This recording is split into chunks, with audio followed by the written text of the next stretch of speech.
susunod na programa ay rated G. Ito ay pwede sa lahat ng manonood. Ang susunod na programa ay rated G. Ito ay pwede sa lahat ng manonood. Ang susunod na programa ay rated G. Ito ay pwede sa lahat ng manonood. Ang programang ito ay rated G. Ito ay pwede sa lahat ng manonood.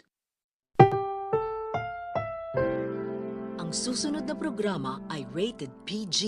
Ito ay nangangailangan ng patnubay at gabay ng magulang para sa mga batang manonood.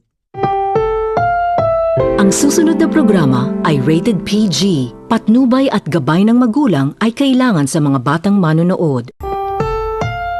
Ang susunod na programa ay rated PG. Patnubay at gabay ng magulang ay kailangan. May mga eksenang hindi bagay sa mga bata. Ang programang ito ay rated PG. Patnubay at gabay ng magulang ay kailangan. May mga eksenang hindi bagay sa mga bata.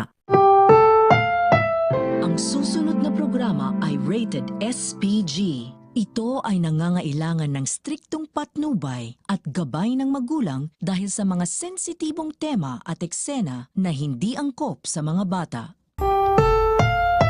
Ang susunod na programa ay rated SPG. Striktong patnubay at gabay ng magulang ay kailangan. May mga eksenang hindi bagay sa mga bata. Ang programang ito ay rated SPG. Striktong patnubay at gabay ng magulang ay kailangan. May mga eksenang hindi bagay sa mga bata.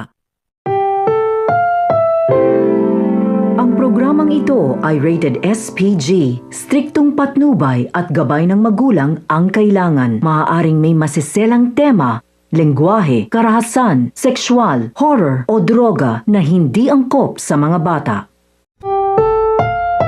Ang susunod na programa ay rated SPG. Striktong patnubay at gabay ng magulang ang kailangan. Maaaring may masiselang tema, lengguwahe, karahasan, sexual, horror o droga na hindi angkop sa mga bata.